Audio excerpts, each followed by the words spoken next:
Kroger Tender Ray Beef, no other beef so fresh can be so tender, presents Hearts in Harmony, transcribed.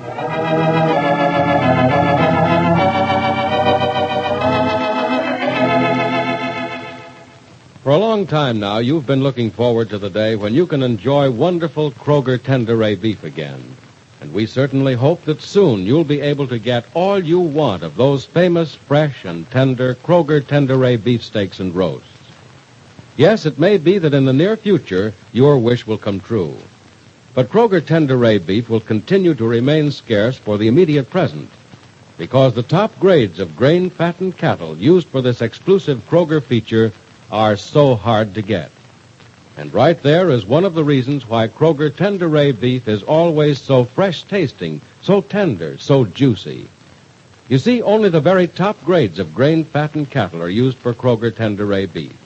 Then it's made naturally tender in just 3 days by the famous Kroger Tender Ray method.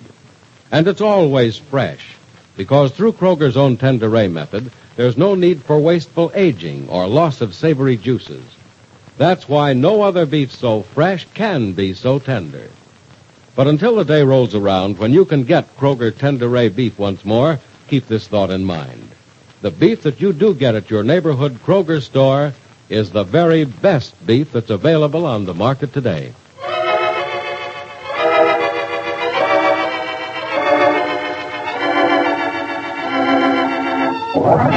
And now, Hearts in Harmony.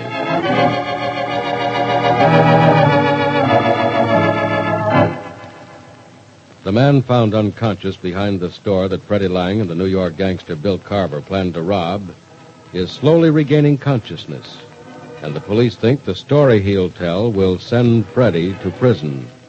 So far, no one knows who the man is, but Professor Rogers has a theory about it.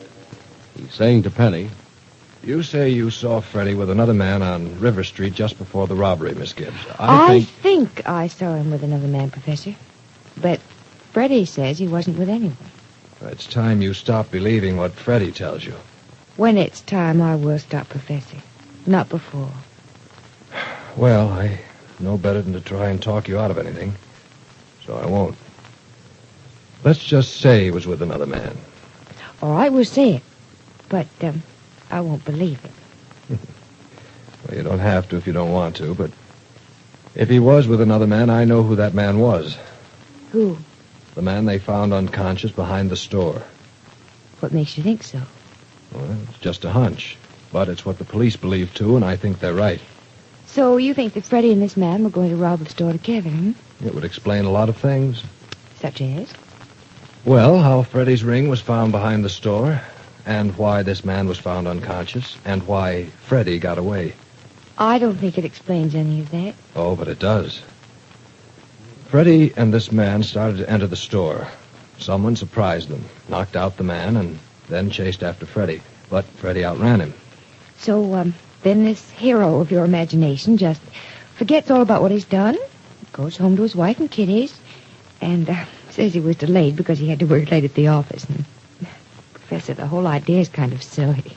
Why? Because no one reported the incident to the police? Well, that would be the natural thing to do. Uh-huh. And I think the man, whoever he is, would have done it if he hadn't, well, maybe run into trouble himself. What do you mean?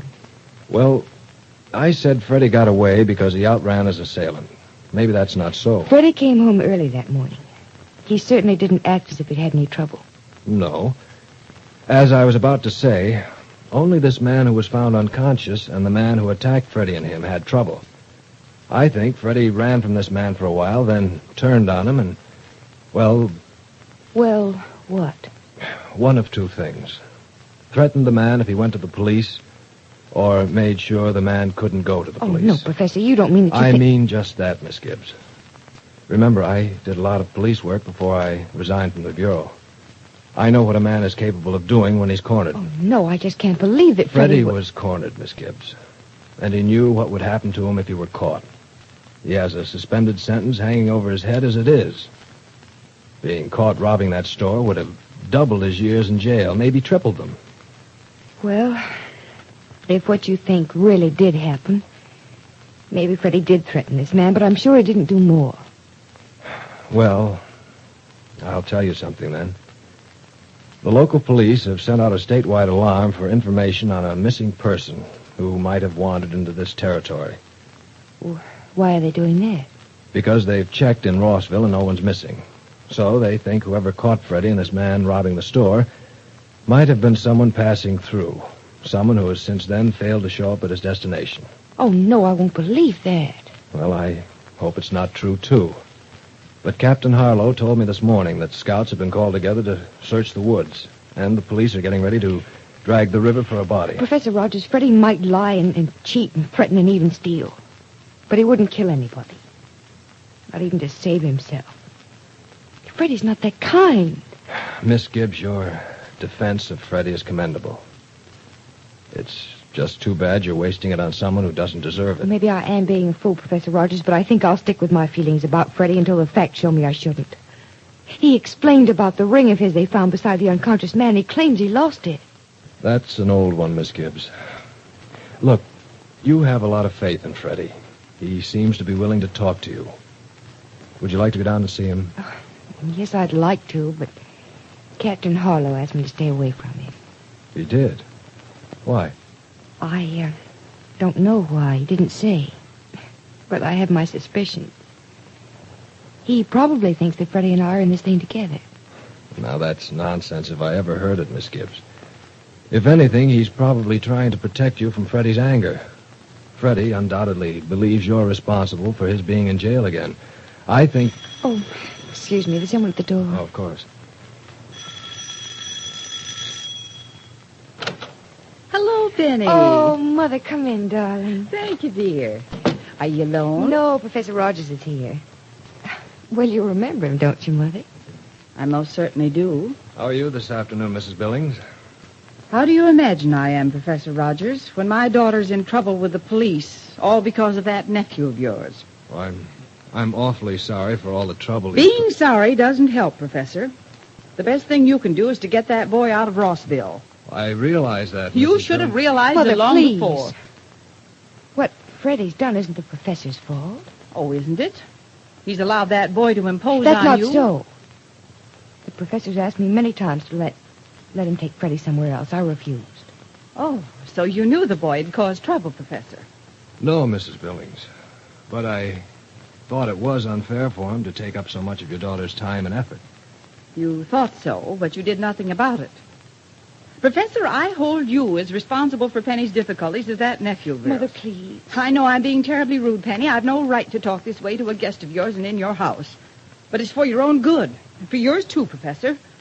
I hate to see either one of you involved in this boy's problems. He's not worth it. I agree with you, Mrs. Billings. Your daughter and I were arguing about it when you came in. Well, I scarcely see where there's anything to argue about. Penny, I'm going to insist that you give up all intentions of helping Freddie Lang. And now. I'll decide when to do that, Mother. No, Penny. You're going to do as I say, just this once. No, Mother. Darling, you don't know all the facts. I know enough to realize that you're not... Forgive me for interrupting Miss Gibbs and Mrs. Billings, but, well, perhaps you'd rather talk this out alone. If you don't mind, Professor Rogers. Not at all. No, Professor Rogers, please don't go just I yet. think it'll be better if I do, Miss Gibbs. I'll see you again in a day or No, two. Professor, wait. I'm sorry, Miss Gibbs, but, well, my presence here has already caused you trouble enough. Goodbye. Oh, Mother, you shouldn't have talked to him the way you did. You'll help Freddie Lang no matter what I say? No matter what you say, Mother. Well, I'm sorry to hear that, Penny. Because nothing has ever come between us before this. I knew something would someday, but I never dreamed it'd be a worthless young tramp of a boy.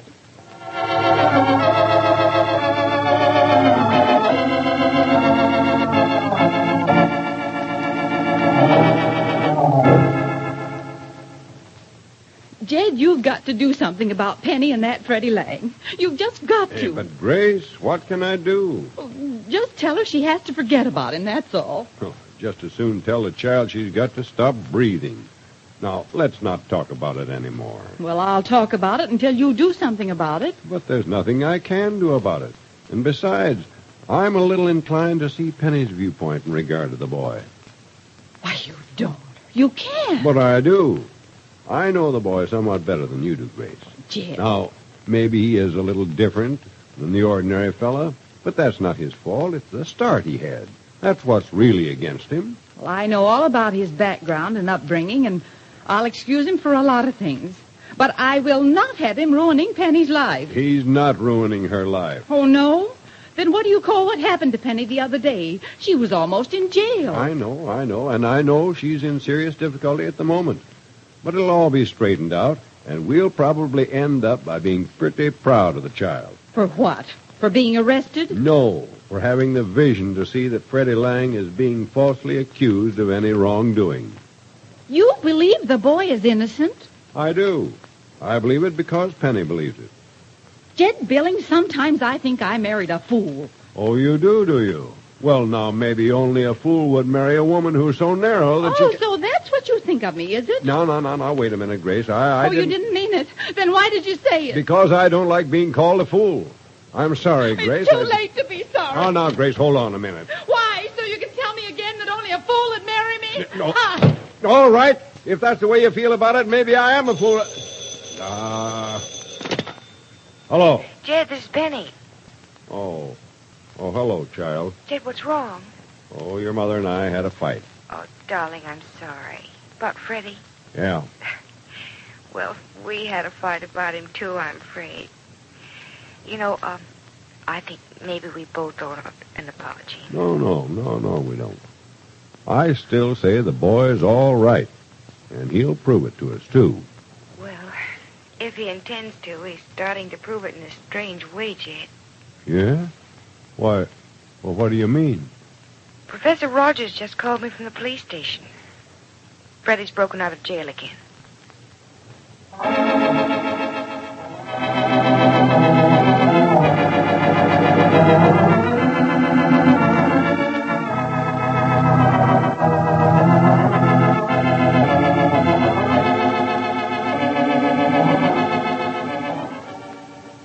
So, Freddie has broken jail a second time. Does this prove his guilt? And is Freddie going to break up the marriage of Jed and Grace and turn Penny against her mother? Be sure to listen to the next dramatic episode of Hearts in Harmony.